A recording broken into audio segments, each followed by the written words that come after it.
What is going on, guys? Welcome back to the channel. So after the recent update, there is something I had to show here because I do feel like people are not very happy about it. If you might be wondering what I'm talking about, they did actually end up raising the prices of the special edition vehicles. Now, they didn't just barely raise them, they actually kind of went a bit insane. For example, the lovely Audi R8 V10 Deck Edition, which is four-wheel drive, is $3.9 million. This thing used to be 1.7. You guys see the R8 green hell down there? 6.3 million, bro. That thing costs more than a Bugatti does. Legitimately, go over here. Check this out. A Bugatti Veyron is 4.3 million, man. Look at that. That is absolutely insane. If you head back over here, we're also going to apparently have the Ford GT, which is also going to be $5.1 million. Is that a lot? Well, we also have a Centenario that's going to be 5 million. So yeah, the Ford GT costs more than that does.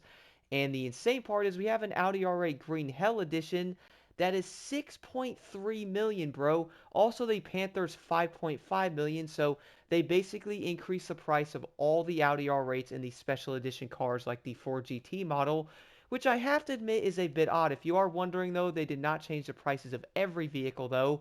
For example, like the 308 GTS and also the 812 Superfast is still going to be the same price along the 488 Pista, tomato. And then heading over here, you're also going to notice that the Bugattis are the same price, and so is the Agera RS. So at least those aren't changed, but I would probably say right now, seeing the Audi R8 like that guy's being around 3.9 million, 5.5 and 6.3 is absolutely insane. You can legitimately buy the 918 Spider, which is going to be incredibly good, for around $2 million less than the R8 Green Hell. Does that make sense? I don't know, but I do know that the prices have definitely went up a lot. The fact that the V10 deck has actually went up over double the price of the original one, I would say is not going to make players that happy. Now, I was also noticing that many people weren't all that happy about this, especially in the Discord and also in different videos and stuff like that. And you know what? I really can't blame you because here's the thing. They were end up talking about like a big 300 bug fix thing in this entire patch, which we can probably all agree that's going to be a pretty insane number, and a lot of players, including myself, are still having issues doing ranked races or even joining races in a group or something, so that's definitely going to be a problem. But I would say players having issues on the servers, then looking at some of the cars and going, bro, you're telling me the deck edition is actually going to be legitimately over $1.7 million more than what it was before, man? Like it doubled its price? Like that's a bit insane.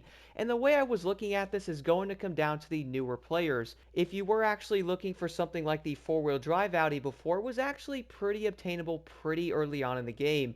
Now it's going to be a lot more expensive. That thing is almost as much as a hypercar, or even around the price of the 918 Spider and the Bugattis. Like, that is a bit crazy, man. One of the most insane things, though, is seeing the R8 Green Hell Edition being 6.3 million. That is going to be insane, man. Like, I don't know whose idea that was to actually raise the cars up that much, and being around more or even around the price of hypercars, I really do think players are not going to be happy to see it. And I also thought about this in a way that new players are probably going to look at the Audi and go, well, I'm not going to save up 4 million to buy that thing when I'm going to have to buy a hypercar. I might as well go buy the Huracan or the SVJ for $1.5 million less or so, which is easily going to be a lot more money in your pocket, even after maxing out one of the Lamborghinis for the events. Do let me know what you guys think about the price hike on the cars in the comments below. I'm really curious to know what everybody thinks about it. From what I've seen so far being in different comment sections and looking at the Discord, I'm probably going to guess right now and say that people are not very happy about it.